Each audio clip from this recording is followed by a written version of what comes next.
Do you hate your job? Or are you not happy with the choice of subject you made at the university? Well, it might be due to one single reason. It might be due to lack of passion. Well, I have used this framework which I built on my mentees, and it has worked like a charm, and I'm going to share it with you today. Well, the framework didn't occur to me. I have used one of the fascinating stories of one of my lecturers and also a person who I met at a party. And I found similarities between these two stories on the path to find passion, and I have brought into three major components. Stick to the end of the video, which I will be discussing on how to find your passion, how to build a system for that passion, and how to allocate time. Let's get to the video.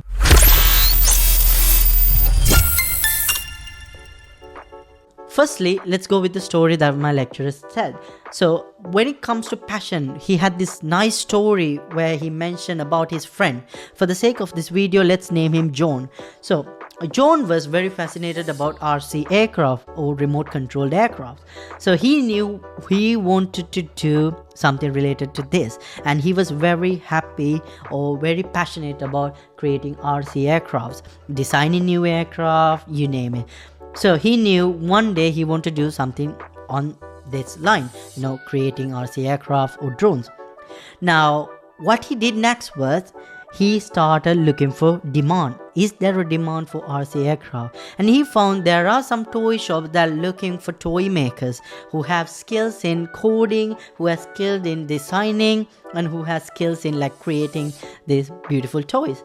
And on one of the job posts, it has mentioned you either need an HNC or even a degree. So what John planned was he took a risk, because during his time mechatronics engineering was a new thing.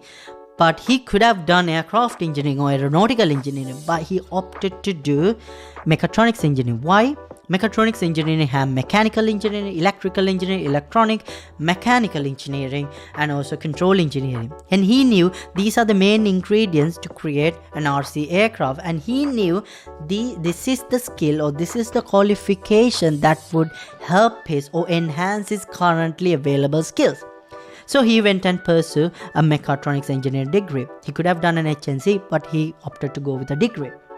Once he have completed that, he found a job at a toy store creating robots as well as these RC aircrafts. So with time, he started publishing his toys or RC aircraft in his social medias, and it started gaining traction. People came up with questions like, John, how do you find a propeller blade for the aircraft? John, how do you find a motor? John, how do you really find the material for the RC aircraft? And he thought, if I can help them to create RC aircraft, maybe I can earn some money on the side. So what he did was he opened up a consultation for RC aircrafts, and he started helping people with creating their own RC aircraft or creating material, finding components, stuff like that.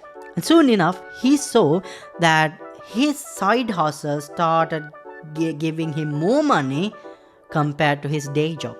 So that's when he switched from his day job to a full-time consultancy based in RC aircrafts. And according to my lecturer, John is very successful in what he does, and he's actually living his dream. So that's one story. So the second story is, I was at a party. I was in Malta and was doing my first job as an aircraft technician, and I was so happy and proud about my job, and I really loved, and I wanted to tell someone.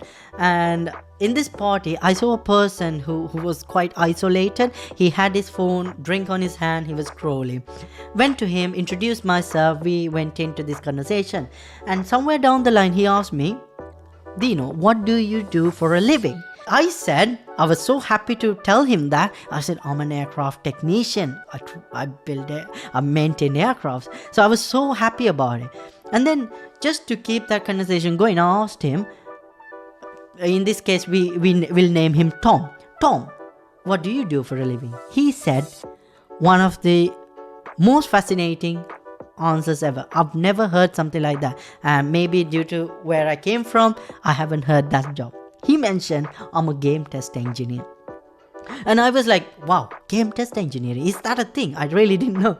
I asked him, like, how did you get into that game test engineering? He said, oh, ever since he was a kid, he wanted to play games, and right after school, he threw his bag just right onto his computer, playing games. That's what he did.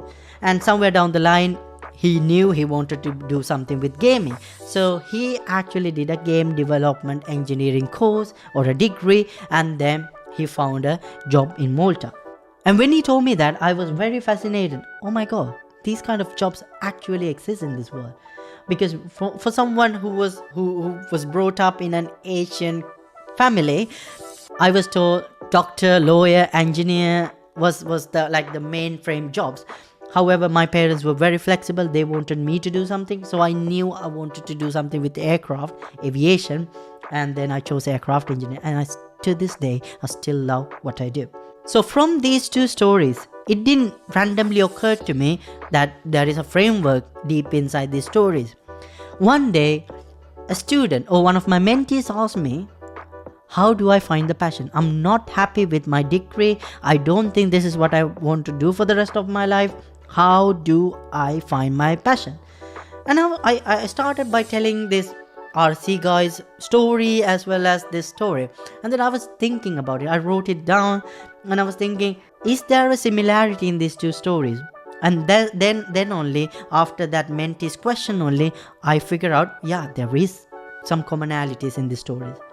And that's when I built this framework. So this framework is to find your passion. Number one in this framework is the happy factor. What honestly makes you happy? Like for me, it's like helping others as well as aviation. That actually genuinely make me happy, and I would do that every day. Number two is demand. Do you have a real world demand for your passion?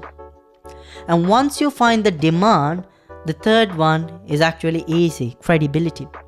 Now, credibility is a qualification that ties all these three factors in one place, saying, yes, I am qualified to do this job, or I am passionate about this job and I'm qualified to do this. So let me get a stupid example.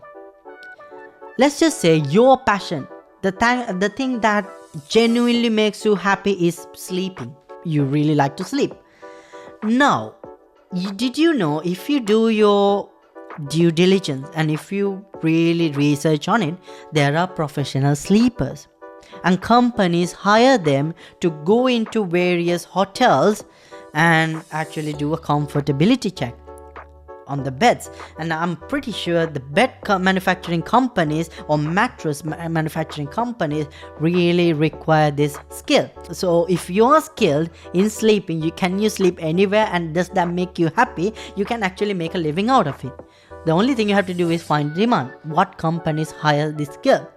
And when you find that demand, or when you find the job, it usually says, what credibility do you need? I would just think out of the blue, hospitality degree. Maybe hospitality degree would help you to enhance the skill. So this is the framework. Happy factor. This is a made up name by me. And also demand and credibility. These are the three major things you need to find your passion. Now let's just say you have found your passion. Now let's build a system to achieve that passion, or convert that passion into an actual goal. So I'd assume that you know your passion now. So you have used the framework, you know what's your happy factor, you know there's the demand, and you know you need to build the credibility. Now you got three things that you know, this is what I want to do for the rest of my life. Now you need to manage your time properly. There's this theory called Pareto Principle. Pareto Principle says 80% of your output comes from 20% of your input. So let's just imagine this 20% is what is required to get you to that goal. Okay? And the rest of the 80% is obsolete. It wouldn't contribute to your goal. So you need to find that 20% that contributes directly to your goal. Let's expand on this. So, what is your 80%? Your 80% can be doom scrolling on social media. Does that contribute to your goal? No. If not, that belongs to the obsolete 80%. Toxic relationships. When I say toxic relationship, I does not mean only romantic relationships. It can be your friends. Are your friends like always going out, or like spending time in pubs, and even spending time outside? Does that time outside contribute to your goal? No. So that's bad. Or that's something that needs to go into the 80%. Another thing I can put into this category is, do you binge watch YouTube videos or watch TV, Netflix? Does that contribute? No. That goes into the 80%. Are you a gamer? Do you really want to play games? Does that contribute to your goal? It can be yes, if you want to be a game test engineer. If not, that goes into the 80%. So this is how you need to find your 80%. If there's a goal, just ask yourself, does this contribute to my goal? If not, that belongs to the 80%. Now let's just look at our 20%. So the 20% should be things that directly contribute to your goal. Does healthy relationships contribute to your goal? Yes, obviously. Now, when I say healthy relationships, let's just say you want to be an artist. Easy as that. Do you go into a group with artists who have similar interests with you? Do you have a mentor? So those are good relationships where it will help you to get into your goal much faster if you have a mentor. Number 2 is, do you have financial goals? Now this can be, if you need to find your credibility, that means a course or qualification. Do you have the money to finance it? If not, that should be one of your goals. That should go into the 20% that you need to focus on. Even though if you get a scholarship, there is a certain number of marks or a score that you need to maintain throughout your degree program or your qualification, and that should be your 20% goal, just to maintain that percentage that you require. So that goes into 20%. Do you think about your health? That is very important for your 20%, because there's a saying in Latin, mens sanas in corpore sano. In a healthy body, there's a healthy mind. So if your body is not healthy, your mind will never be healthy. No matter how much knowledge you pour into your brain is always connected to the body. If your body is not healthy, your brain, so some part of your brain would not be active. So you could activate that part by doing a sport or exercises every day. So health should go into your 20%. Do you want a new skill? Like there are different skills like, brush painting, pencil paintings. I really do not know the terminology, but you have these different skills. If you are painting by using brushes, or if you're an artist who want to use brushes to paint, can you learn something by using pencil drawings? You could, I think. So these are the skills that you need to add into your 20%. So once you have your 20%, you break this into an annual or segmental or daily goals. How do you do that? Once you have your 20%, those are the goals that has to go as your annual goals. Now what I do is every year I write down these goals and put it on my screensaver. So whenever I look at my mobile phone, I see my goals. It reminds me, okay, you have 3 major goals. Now, last year, my goals were to complete 4 modules of my MSc, to start a company or to register a company, and the third one is to have 15,000 subscribers on my YouTube. This is not this YouTube, my secondary YouTube, which is tailored for Sri Lankan students. So I have used this system and I break it into segmental goals. Segmental goals is after 6 months or biannually, you need to review your goals and see whether you are on track. And these 3 goals, you should have daily goals every day. Every day you should have 3 goals that will contribute to your annual goal. Now I do this, I don't really write it down, it's in my brain. The day before I go to sleep, I think, okay, these are the 3 goals I need to achieve that will contribute to my annual goals. So you could, what you can do is write things down and like, okay, these are the 3 goals that I need to complete. Now once you complete those 3 goals daily, that's only when you could go back to your 80% and do something that you love, like reward yourself. Because after you complete your 3 goals for the day, try and play a game, try and watch a movie.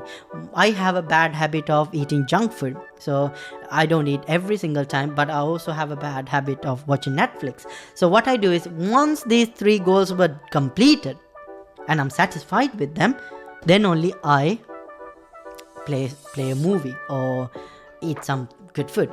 So I know I'm rewarding myself. That way you keep yourself motivated. Now let me take my 3 examples that I showed you earlier. Complete 4 modules. It can be a simple daily task would be, okay, I'm not familiar with these equations, I'm gonna work on this equation and do 5 sums. A goal simple as that, a daily goal. And the second one is starting a business. For a business I need a website, so maybe I'm researching for my website, so that can be a daily goal.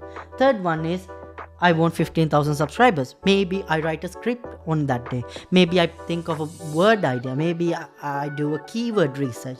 So simple tasks, small tasks can actually accumulate and help you achieve your annual goal.